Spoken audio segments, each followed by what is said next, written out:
देखो दोस्तों, ये सफलता एक ना एक दिन मिल ही जाएगी, बस अपने कर्मों पे डटे रहो। देखो दोस्तों, ये सफलता एक ना एक दिन मिल ही जाएगी, बस अपने कर्मों पे डटे रहो। अगर कोई आपसे बोले डीएसआर टफ है, तो उसको अविनाश सर का यूट्यूब चैनल सर्च करने के लिए कहो, क्योंकि यहाँ पे मुफ्त में आपको डीएसआर पूरा डिटेल में पढ़ने के लिए मिलेगा। ऐसे ही डिटेल में आज पढ़ेंगे हम वेल्डेड कनेक्शन का डिजाइन, वो भी बैठ के आराम से अपने अपने घर, और आपके साथ रहेंगे आपके अपने अविनाश सर। तो देर किस बात की है, फटाफट शुरू कर लेते हैं आज का लेक्चर। तो देखिए दोस्तों, आज जो हम न्यूमेरिकल सॉल्व करने जा रहे हैं वो है विंटर 2019 के एग्जाम से। अगर एग्जाम में पूछा गया, इसका मतलब इसकी अहमियत एक अलग लेवल पे बढ़ जाती है। तो इसको सॉल्व तो करेंगे, बट उससे पहले अगर आपने अभी तक चैनल को सब्सक्राइब नहीं किया, आप फटाफट कर लीजिए दोस्त, और अपने दोस्त के साथ भी शेयर करिए। Very good. चलिए समझाता हूँ मैं आपको न्यूमेरिकल उन्होंने क्या कहा है। उन्होंने कहा है एक इंडियन स्टैंडर्ड एंगल है। एंगल समझते हो? सबसे पहले तो मैं यहाँ पे एंगल ड्रॉ करना चाहूंगा जिसका डायमेंशन 80/50/8 है। अब ये डायमेंशन का डिस्ट्रीब्यूशन देखिए, ये देखिए, ये हो गया 80, ये हो गया 50, और ये इसका थिकनेस 8 mm। That's it. कुछ इस प्रकार का एंगल है, ये 80, ये 50 और ये 8 mm। अब ये जो एंगल है कनेक्ट किया गया है एक गसेट प्लेट के साथ जिसका थिकनेस 8 mm है। अब गसेट प्लेट के साथ यहाँ पे कनेक्ट किया है, मान लो ये गसेट प्लेट है, ठीक है। अब कनेक्ट करते समय इन्होंने क्या किया है, ये जो लॉन्गर लेग है ना 80 mm वाला, वो कनेक्ट किया है ना। इसका फायदा कहाँ पे होता है, जब हम वैल्यू बी लेते हैं तब वहां पे फायदा होता है कि कौन सा लेग कनेक्टेड है। आपको पता चलेगा, मैं जहाँ पे इसका कैलकुलेशन आएगा वहां पे बता दूंगा। डन। कुछ इस प्रकार कनेक्शन करना है। अब यहाँ पे आगे जाके बोला है कि अगर इस प्रकार का कनेक्शन करोगे तो इस पे जो लोड आने वाला है वो 270 किलो न्यूटन होगा। तो आपको वेल्डेड कनेक्शन डिजाइन करना है। कुछ और जानकारी देते हुए बोल रहे हैं सीजी डिस्टेंस जो है 27.5 mm है। फिर उसके बाद जो प्लेट है उसका यील्ड स्ट्रेंथ 250 MPa, MPa यानी न्यूटन पर mm स्क्वायर, और उसका अल्टीमेट स्ट्रेंथ 410 न्यूटन पर mm स्क्वायर है। अब ये सब देने के बाद हमें क्या करना है, डिजाइन करना है। कर लेंगे, बहुत आसान काम है ये तो। स्टेप 1, सबसे पहले स्टेप 1 में हमें साइज ऑफ वेल्ड डिसाइड करनी पड़ती है ना। जो वेल्डिंग रॉड वेल्डिंग मशीन में लगा के हम वेल्डिंग करते हैं ना, ऐसा ऐसा, तो इसका साइज क्या होना चाहिए वेल्डिंग का, वो पहले क्या करेंगे, हम डिसाइड करेंगे। तो अगर प्लेट 10 mm तक है और गिवन में नहीं दिया है साइज ऑफ वेल्ड, तो अज्यूम कर लो डायरेक्टली। अज्यूम मिनिमम 3 mm होता है और मैक्सिमम 75% ऑफ प्लेट थिकनेस। तो इसको डायरेक्टली क्या करो, 6 mm। डन। स्टेप नंबर 2 पे साइज ऑफ वेल्ड पता चल गया। अब दूसरी चीज पता करते हैं, थ्रोट थिकनेस कितना होना चाहिए। थ्रोट थिकनेस, अब थ्योरेटिकल जो वीडियो था डिजाइन स्टेप वाला, उसमें मैंने बता दिया है थ्रोट थिकनेस क्या होता है। अब वो फाइंड आउट करेंगे जो डिनोट किया जाता है टीटी से। इसका फॉर्मूला है K × S। कोएफिशिएंट अगर नहीं दिया है K तो 0.7 लेना, और साइज ऑफ वेल्ड, तो ये कितना हो गया throat thickness, 4.2 mm। Very good. अब आगे बढ़ते हैं स्टेप नंबर 3 पे। कितना आसान है देखिए, बस अपना ध्यान ना इसी पे रखना, वीडियो पे। जो नोटिफिकेशन है आपके व्हाट्सएप के, इंस्टा के, थोड़े टाइम के लिए बंद रखिए, क्योंकि वहां पे बहुत सारे लोग आपको डिस्टर्ब करेंगे, तो उसको थोड़ा साइड रखिए। स्टेप नंबर 3, यहां पे हमें डिजाइन स्ट्रेस ऑफ वेल्ड, मतलब ये कहां पे गया, 6 mm साइज का वेल्ड अगर आप कर रहे हो तो उसमें स्ट्रेस लेने की कितनी क्षमता है, देखते हैं कितनी क्षमता है। FWD is equal to, formula क्या है इसके लिए, FU upon gamma MW into √3। बहुत ईजी है। FU यानी अल्टीमेट स्ट्रेंथ ऑफ प्लेट जो 410 डिवाइडेड बाय गामा MW मतलब क्या, partial safety factor for weld. अब ये दो कंडीशन में होता है, अगर आप फील्ड पे वेल्ड कर रहे हो, फील्ड पे मतलब ऑन साइट, और दूसरा केस होता है आप शॉप में ही बैठ के कंट्रोल्ड टेम्परेचर में वेल्ड कर रहे हो। तो दोनों के लिए गामा एमडब्ल्यू का वैल्यू अलग है। तो यहाँ पे हमें शॉप में बैठ के क्या करना है, वेल्ड, उसके लिए वेल्ड का पार्शियल सेफ्टी फैक्टर 1.25 होता है, और अगर साइड पे करोगे तो यहाँ पे 1.5 आएगा। That's it, into √3। इसको कर लेते हैं कैलकुलेट। आई थिंक 187 कुछ तो आएगा। इस पर न्यूमेरिकल सॉल्व किया था हमने। 410 अपॉन 1.25 इंटू √3, 189.37। ठीक है, यूनिट क्या रहता है स्ट्रेस का, न्यूटन पर m m square. That's it, हो गया काम यहाँ पे तमाम। अब दोस्त हम आगे बढ़ते हैं स्टेप नंबर 4 पे। स्टेप नंबर 4 क्या कहता है कि आपको डिजाइन स्ट्रेंथ निकालनी है वेल्ड की। क्या करनी है अब, डिजाइन स्ट्रेंथ ऑफ वेल्ड। कैसे निकालते हैं भाई साहब, पहली तो बात उसको डिनोट किया जाता है या तो PQ नहीं तो PDW। मैं यूज करने जा रहा हूं PDW। Okay, PDW is equal to, इसका फॉर्मूला है FWD जो अभी अभी स्ट्रेस निकाला था, into throat thickness into length. 1 mm length के लिए कितना होगा ये निकालेंगे हम। FWD अभी अभी निकाला था 189.37 इंटू थ्रोट थिकनेस 4.2, और 1 mm के लिए निकाल रहे हैं पर mm। उसका कितना स्ट्रेंथ है, 1 mm में कितना वो लोड कैप्चर कर सकता है, देख लेते हैं कितनी एबिलिटी है 1 mm वेल्ड में, इंटू 4.2 इंटू 1, 795.35, 795.35। शायद आप इसका मतलब समझ रहे होंगे।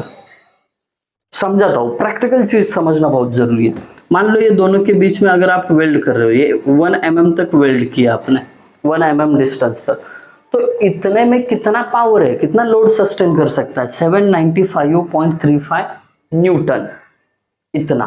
ठीक है, ये इसका मतलब होता है। चलिए अब स्टेप नंबर 5 पे चलते हैं।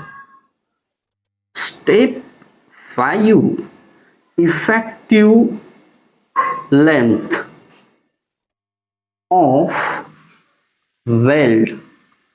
अब इफेक्टिव लेंथ ऑफ वेल्ड मतलब क्या, एक्चुअल में आपको कितना यहाँ पे वेल्ड करना है। चाहिए तो मैं क्या करता हूँ, इधर साइड में बाद में डायग्राम निकालता हूँ, कितना वेल्ड निकाला है पहले फाइंड आउट कर लेते हैं। इसके लिए बहुत ही इजी फॉर्मूला है, L is equal to PU upon PDW, यानी factored load divided by design strength. देखते हैं, फैक्टर्ड लोड अपना 270, 270 किलो न्यूटन है, बट यहाँ पे PDW का वैल्यू न्यूटन में, इसके लिए इसको पहले मैं न्यूटन में लिखूंगा, है ना।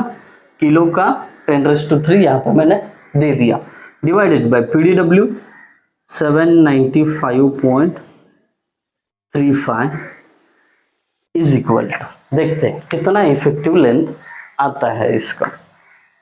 270 इंटू 10⁻³ डिवाइडेड बाय 795.35, 339.47 कितना आया, 339.47। ऐसे पॉइंट में कैसे करोगे रे वेल्डिंग, नहीं करोगे। अभी क्या करना पड़ेगा, इसको अप्रोक्सीमेटली इक्वल टू कितना करे, 340 कर देता हूँ नियर अबाउट।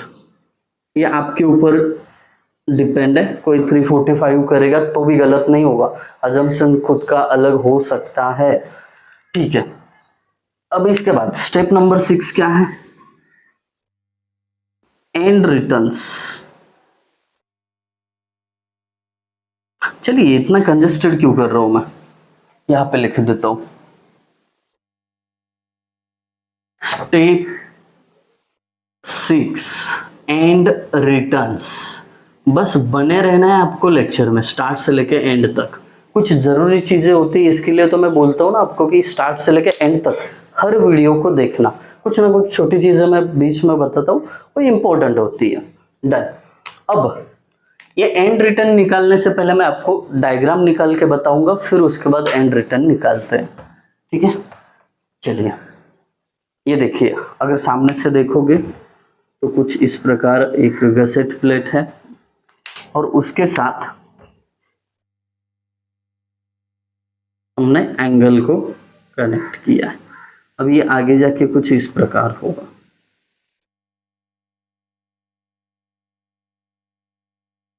ठीक है, टॉप सेक्शन में देखोगे तो ये एंगल का एक पैर,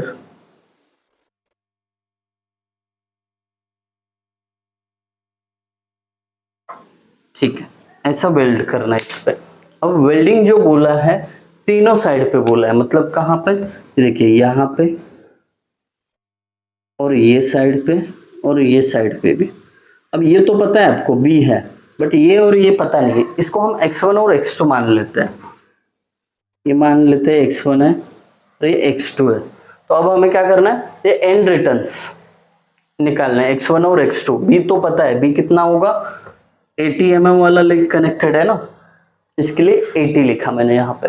अगर 50 वाला कनेक्टेड होता तो 50 लिखता, इतना साधारण सा बात है। अब हम क्या करेंगे, पूरा जो इफेक्टिव लेंथ है वो कितने चीजों में डिवाइड हुआ है, देखिए ऐसा x1 plus B plus x2। ये देखिए x1 plus B plus x2 is equal to total 340 mm का वेल्ड। बट अभी क्या हो गया, देयरफॉर x1 प्लस x2, हमें b का वैल्यू पता है, b को क्या करेंगे, वो साइड शिफ्ट करेंगे तो इधर जाके माइनस होगा। मतलब क्या, 340 में से b माइनस यानी 80 माइनस होगा। b यानी कितना है, 80 है। अगर 340 में से 80 माइनस करोगे तो बचेगा 260। ठीक है, तो अब हमें x1 और x2 कैलकुलेट करने के लिए इजी रहेगा।